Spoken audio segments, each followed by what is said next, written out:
আর নজরে বাংলা শেষে এবার আমরা একটু নজর রাখবো ওয়েদার আপডেটের দিকে। কলকাতা সহ দক্ষিণবঙ্গের জেলায় ভারী বৃষ্টির পূর্বাভাস রয়েছে।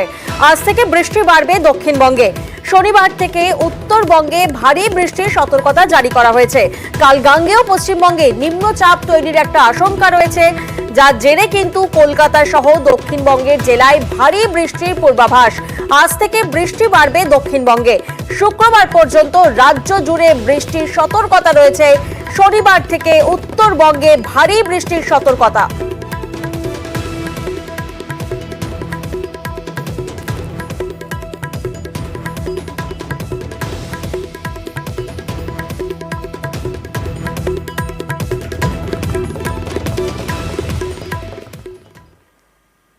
আর অন্যদিকে যে ছবি আপনাদেরকে দেখাচ্ছি, ঝাড়গ্রামের গোপীবল্লভপুর, সেখানের কাঁথুয়া খালে জল বেড়ে যায়। টানা বৃষ্টিতে বিপত্তি। গোপীবল্লভপুরের তপসিয়ায় রাজ্য সড়কের উপর দিয়ে বইছে খালের জল, ফলে চলছে ঝুঁকির যাতায়াত। পরিস্থিতি নিয়ে সতর্ক প্রশাসন।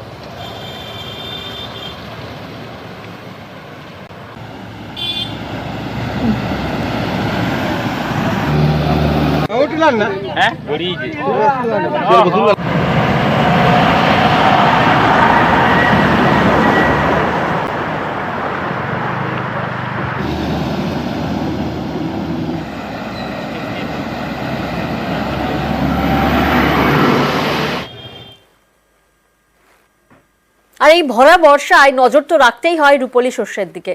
বাজারে বাড়তে চলেছে ইলিশের জোগান। নামখানায় এলো 10 টন ইলিশ। মরশুমের প্রথম এত পরিমাণ ইলিশ নিয়ে ট্রলার ঢুকলো নামখানা মৎস্য বন্দরে। আমাদের প্রতিনিধি বিশ্বজিৎ হালদার এই মুহূর্তে আমাদের সঙ্গে রয়েছেন। বিশ্বজিৎ, তাহলে তো মনে করাই যেতে পারে যে আগামী কয়েকদিনে ইলিশের চাহিদা অনেকটাই মিটতে চলেছে। হ্যাঁ, একেবারেই। দেখো, ভোজন রসিক বাঙালির যে প্রিয় ইলিশ, তা কিন্তু মৎস্যজীবীদের জালে কিন্তু ধরা পড়তে চলেছে, ধরে আনছে।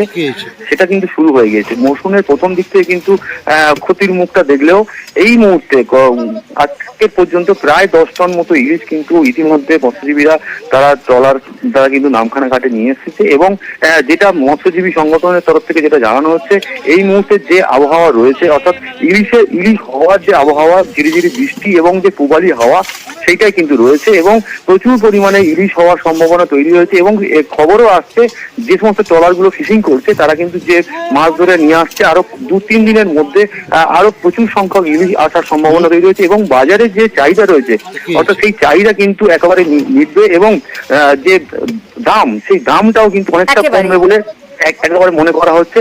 তবে মৎস্যজীবীরা কিন্তু খুশি, মৎস্যজীবীর পাশাপাশি বাঙালি অর্থাৎ ভোজন রসিক বাঙালি মৎস্যজীবীরাও বেজায় খুশি। ট্রলারগুলো ফিরতে শুরু করেছে। বেশ কিছু ইলিশ মাছ পড়েছে, সবচেয়ে ভালো ইলিশ মাছ বলা যেতে পারে। একটু বেশি মাছ আসার জন্য দামও আস্তে আস্তে কমতে থাকবে। ইলিশের পরিস্থিতি ভালো হবে। 500-600 গ্রামের ইলিশ গুলো 600-700 টাকায় বিক্রি হচ্ছে এবং ওর থেকে বড় ইলিশ গুলো 1200 টাকায় পাইকারি বাজারে বিক্রি হচ্ছে। আর একটু মাছ এসে যাওয়ার পরে এটাও আরো কমতে পারে বা কমে যাবে। সরকারি জমি দখল করে পার্টি অফিস। অভিযোগ, মুর্শিদাবাদের জঙ্গিপুরের একাধিক জায়গায় সরকারি জমিতে অফিস করেছে তৃণমূল। আর এই নিয়েই ক্ষুব্ধ স্থানীয়রা। অন্যদিকে শিলিগুড়িতে পুরসভার উচ্ছেদ অভিযানে বাধা তৃণমূলের মেয়র পরিষদে। উচ্ছেদ না করেই ফিরতে হলো পুরকর্মীদের। দেখুন সেই ছবি। মুর্শিদাবাদের জঙ্গিপুর।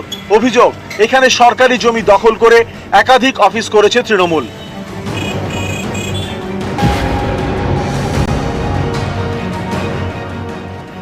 জঙ্গিপুর পুরসভার 12 নম্বর ওয়ার্ড। স্থানীয়দের অভিযোগ, বছর 5 আগে এখানকার নেতাজি মোড়ে পূর্ত দপ্তরের জমি দখল করে 2টি অফিস খোলে তৃণমূল।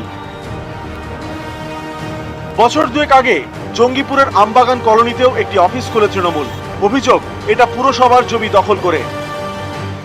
সোনাটিগুড়ি কলোনি থেকে আসার রাস্তাটা দুটো ভাগ হয়ে যেত। সেই রাস্তাটাকে পুরোপুরি বন্ধ করে দিয়ে মাটি ফেলে সে জায়গায় তৃণমূল সেখানে পার্টি অফিস বানিয়েছে। সরকার যদি এই পার্টি অফিসটা ভেঙে দেয়, কেন অবৈধভাবে তৈরি, তাহলে মানে ওই এলাকার মানুষ এবং আমরা সবাই উপকৃত হব। সে সিপিএম পার্টির অফিস হোক বা বিজেপির হোক, কংগ্রেস হোক, যারই হোক, 2-1 দিনের মধ্যে শুরু হবে।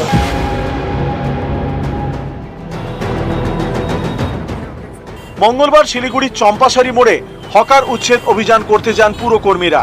তাদের বাধা দেন শিলিগুড়ির মেয়র পরিষদ দিলীপ বর্মন। পুরকর্মীদের সঙ্গে বচসাতেও জড়ান। শিলিগুড়ি পুরসভা তৃণমূলের দখলে। মেয়র পরিষদ দিলীপ বর্মন তৃণমূলেরই কাউন্সিলর। তার নেতৃত্বে এদিন পুরকর্মীদের ঘিরে বিক্ষোভ দেখানো হয়, সেটাও আবার তৃণমূলের পতাকা নিয়ে। মেয়র পরিষদের বিক্ষোভের জেরে ফিরে যেতে হয় পুরকর্মীদের।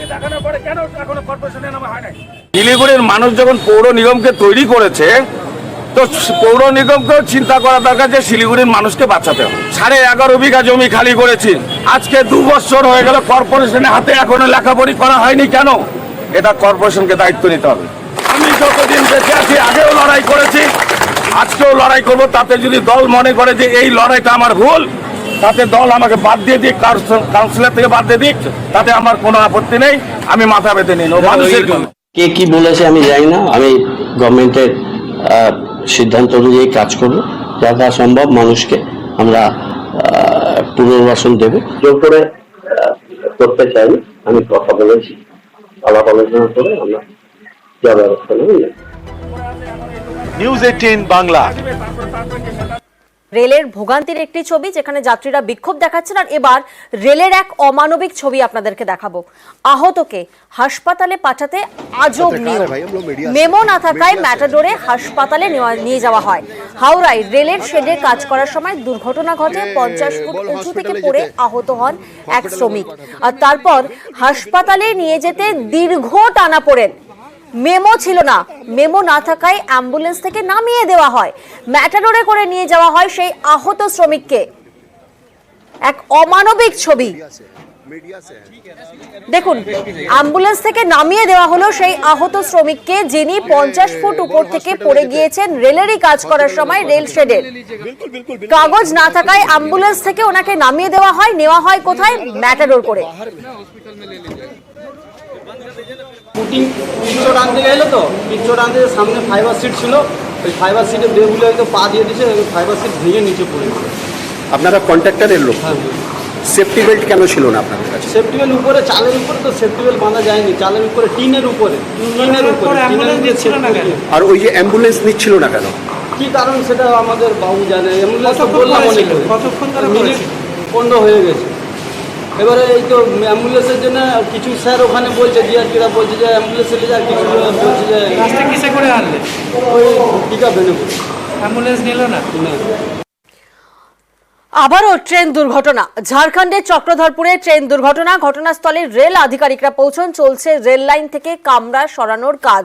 দ্রুত রেল লাইন চালুর উদ্যোগ নেওয়া হচ্ছে, যে ছবি আপনাদেরকে দেখাচ্ছি। ঘটনাস্থলে রেলের আধিকারিকরা রয়েছেন। রেল লাইন থেকে কামরা সরানোর কাজ চলছে। দ্রুত রেল লাইন চালুর উদ্যোগ নেওয়া হচ্ছে। ঝাড়খণ্ডের চক্রধরপুরে যেখানে ট্রেন দুর্ঘটনা হয়, তার জেরেই কিন্তু এখনো পর্যন্ত পরিষেবা স্বাভাবিক করার উদ্যোগ নেওয়া চলছে। এবং যে ছবি আমরা দেখছি, রেলের আধিকারিকরা তারা কিন্তু পৌঁছেছেন। আমরা জানি যে গতকালের এই ট্রেন দুর্ঘটনা হয়, যেখানে ঝাড়খণ্ডের দুর্ঘটনার কবলে পড়ে হাওড়া মুম্বাই মেল এবং লাইনচ্যুত মালগাড়িতে ধাক্কা মারে দূরপাল্লার ট্রেন। বেলাইন 18টি কামরা হয়, 2 জনের মৃত্যু হয়, 20 জন আহত হন। মঙ্গলবার তখন কাকভোর 3:43, ঠিক সেই সময় ঝাড়খণ্ডের চক্রধরপুরের কাছে রাজখারসওয়ান এবং বড়াবাম্বুর মাঝে ট্রেন দুর্ঘটনা হয়। একাধিক মৃত্যু। ডাউন লাইনে বড়াবাম্বু স্টেশন ছেড়ে যখন টাটানগরের দিকে এগোচ্ছিল মালগাড়ি, সেই সময় রাজা খারসওয়ান স্টেশনে ঢোকার আগে একটি বগি লাইনচ্যুত হয়, আপ লাইনের উপর চলে আসে। এর কয়েক মিনিট পরেই সেই আপ লাইনে ছুটে আসে হাওড়া মুম্বাই মেল। ঘন্টায় 120 কিলোমিটার গতিতে ছুটতে থাকা ট্রেনটি ধাক্কা মারে মালগাড়ির লাইনচ্যুত বগিতে এবং বেলাইন হয় হাওড়া মুম্বাই মেলের 18টি কামরা। ঝাড়খণ্ডের চক্রধরপুরে সেই ট্রেন দুর্ঘটনা। ঘটনাস্থলে রেলের আধিকারিকরা পৌঁছেছেন। চলছে রেল লাইন থেকে কামরা সরানোর কাজ। দ্রুত রেল লাইন চালুর উদ্যোগ নেওয়া হচ্ছে এবং যে ছবি আমরা দেখছি ঝাড়খণ্ডের চক্রধরপুরে, যেখানে ঘটনাস্থলে রেলের আধিকারিকরা রয়েছেন।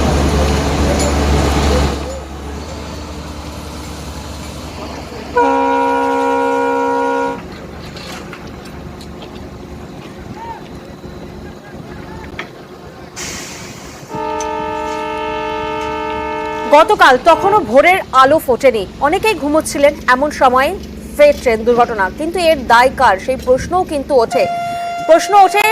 রাজ খারসওয়ান এবং বারাবাম্বু স্টেশন মাস্টারের ভূমিকা নিয়ে।